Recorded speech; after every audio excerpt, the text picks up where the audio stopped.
Hey, book lovers. My name is Em, and I want to talk about books. And cats.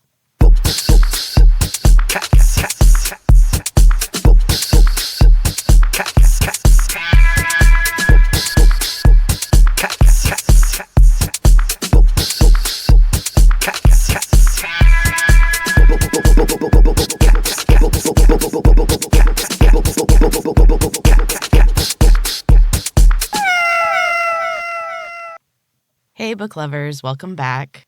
I missed last week's episode for a lot of reasons, mainly because I have been totally focused on writing lately, and I've been doing this long enough to know that when that happens, you ride that wave. And honestly, I am thrilled that I did. I've written 5 short stories, all of which I'm pretty happy with, and one of them I am very happy with. I'm always looking for flaws in my work, and I tend to not give myself praise, but I really am feeling good about these. Now for the daunting task of editing. I really cannot wait to release them. Speaking of releases, my novella, Catching Cats, is now available on Audible. I covered this in a Storytime season, but if you missed it, or if you want to listen to it uninterrupted, you can now find it on Audible, Amazon, and iTunes. I've also got 2 others on there, Super Jim, and then Feelers, which was under a pen name, Mosey Fair, but I am working to switch it, so it might be under my name. So Feelers and Super Jim, and Catching Cats. Okay, I think that's everything about my books, so let's talk about some other ones. This first book was a suggestion from Andy. He has a new job this year, and it has an hour-long commute, and he has just been tearing through audiobooks. And I'm psyched for referrals, honestly. This one was a big win.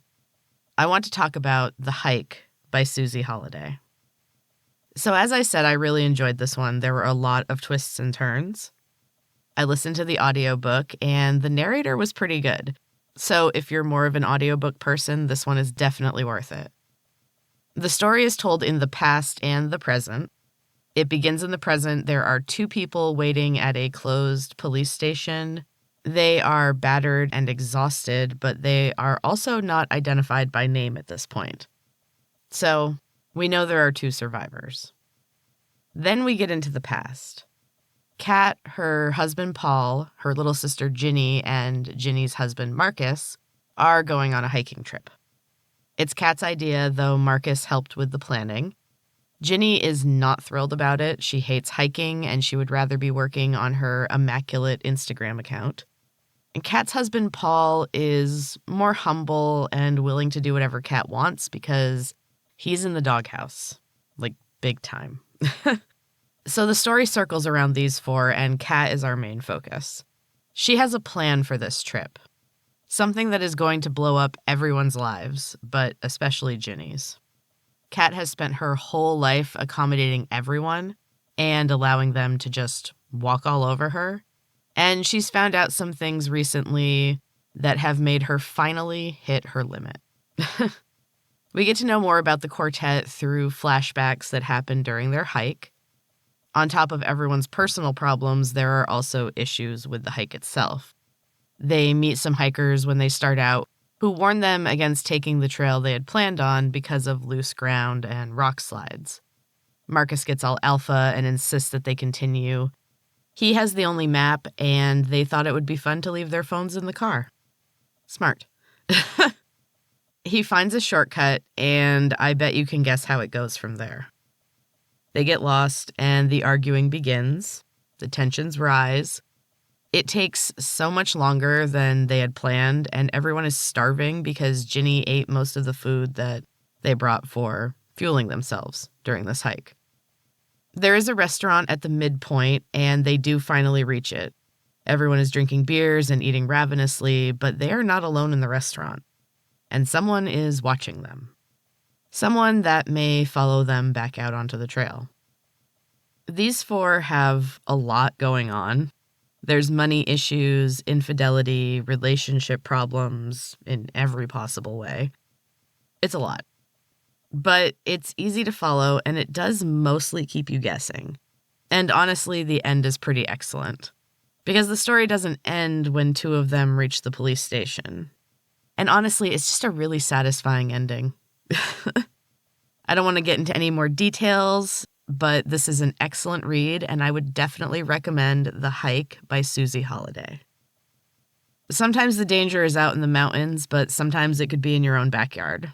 I've got another book I want to discuss, but I need to take a quick break. And then I will be back to talk about Stephen King's newest novel, Fairytale. Be right back. Hey, book lovers. As you know, I am a big proponent of taking care of your mental health. There is nothing that's more important, which is why I'm happy to be working with GTF Outside.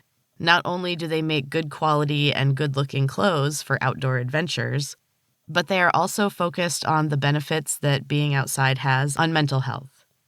Plus, their logos include mountains and bears, two of my favorites. I actually just got some new joggers for my winter running, and they have a little bear on the pocket. They're so cute and so comfy. So get yourself some gear and make sure you get outside. You can check out their link in the show notes, and if you use the code M10, you get 10% off. That's EM10 for 10% off your order. GTF Outside, and take care of yourself. Welcome back, book lovers. I've got another book to talk about today, so let's get into Fairytale by Stephen King. So I was definitely waiting for this one as soon as it was announced. I love Stephen King's fantasy work, and I'm a huge fan of fairy tales and pretty much anything that is adapted from a fairy tale. I will admit that I did have to suspend my disbelief for a little bit in the beginning of this book.